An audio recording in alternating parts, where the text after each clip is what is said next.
মানিকতলা বাদ দিয়ে বাকি তিনটে কেন্দ্রে কিন্তু বিজেপি 2021-এ জিতেছিল এবং তিনটে কেন্দ্রেই দল বদল করার ফলেই আজকে বাই ইলেকশন হচ্ছে। মানিকতলা একটা সময় আমাদের শক্ত ঘাঁটি ছিল, শ্যামল চক্রবর্তী সেখান থেকে জিতে রাজ্য মন্ত্রিসভায় গেছিলেন, তিনি পরিবহন মন্ত্রী হয়েছিলেন। পরবর্তী সময় পরেশ পাল সেখান থেকে যেতেন, রূপাবাগচি একটা সময় জিতেছিলেন। তারপরে সাধন পাণ্ডে, অত্যন্ত জনপ্রিয় বিধায়ক ছিলেন সাধন পাণ্ডে। ক্রেতা সুরক্ষা দপ্তরকে তোমার ঘরে আমার ঘরে পৌঁছে দিয়েছিলেন কিন্তু এই সাধন পাণ্ডে।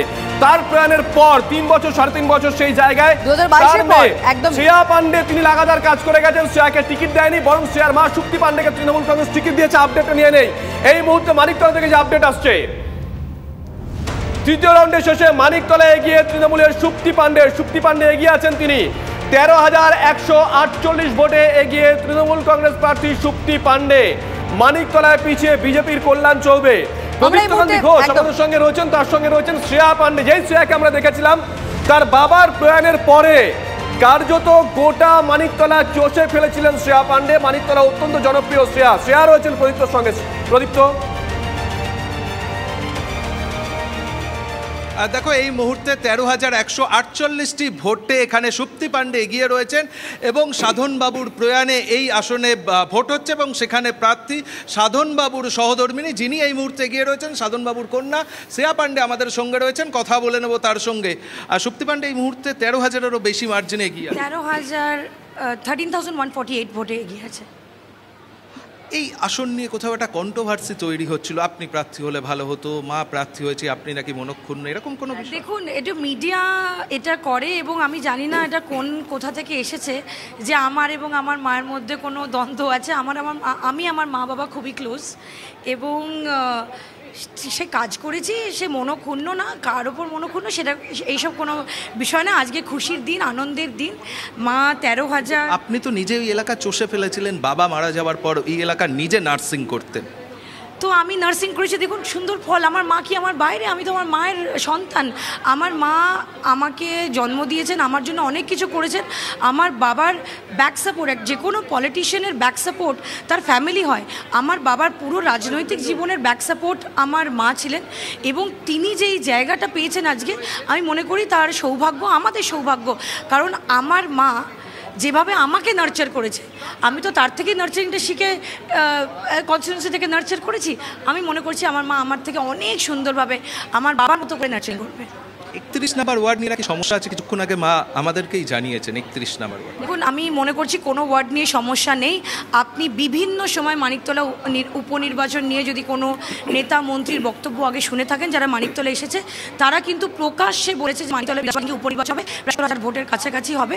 তো পার্টি নির্ধারিত সে কমিটি কাজ করেছে এবং মানিকতলা প্রত্যেকটি মানুষ যেভাবে এটার ভোটিং করে মার্জিন হবে, আমি এটা কনফিডেন্ট। ক্রেতা সুরক্ষা দপ্তর বলে একটা দপ্তর শুক্তি পাণ্ডে যদি যেতেন, দলনেত্রীর কাছে কোনো আবদার থাকবে? উনি মারা যাওয়ার পরও উনি কেসটা বন্ধ করেন, উনি কন্টিনিউ করে গেছেন। বাবা ক্রেতা সুরক্ষা দপ্তরকে মানুষের ঘরে ঘরে পৌঁছে দিয়েছিলেন, বাম জমানায় দেখা যায়নি।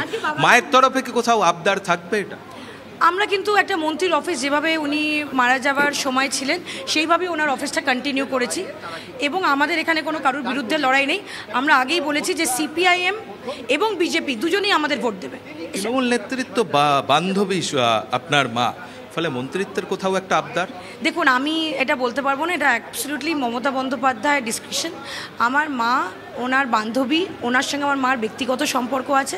উনি খুব আদর করে আমার মার সঙ্গে কথা বলেন, ওদের একটা খুব সুন্দর আদরের সম্পর্ক।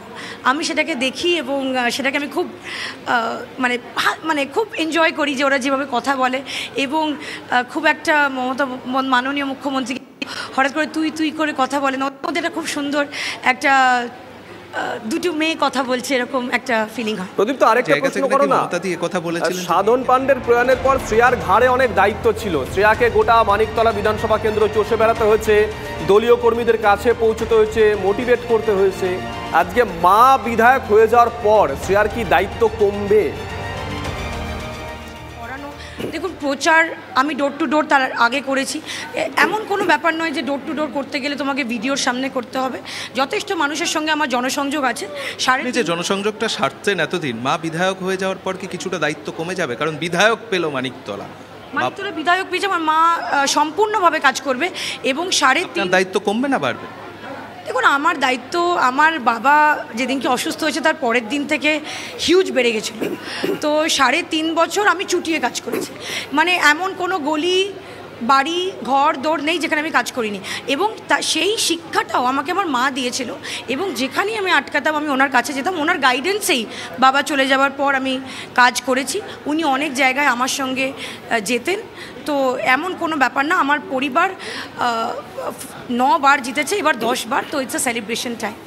বেশ, সেলিব্রেশনের কথাই যখন বলছেন, অবশ্যই এই দিক মানিকতলা থেকে আমাদের নজর বিভিন্ন দিকে রাখতে হবে, বাকি 3 কেন্দ্রের দিকেও শুভজিৎ রাখতে হচ্ছে। আমরা একবার সংক্ষেপে একবার আমাদের এআই বলে দেখে নেবো কে কোথায় এগিয়ে রয়েছে। সকাল 8টায় যে ট্রেন দেখেছিলাম, সময় বদলাতেই কিন্তু সম্পূর্ণটা শুভজিৎ বদলে গেল।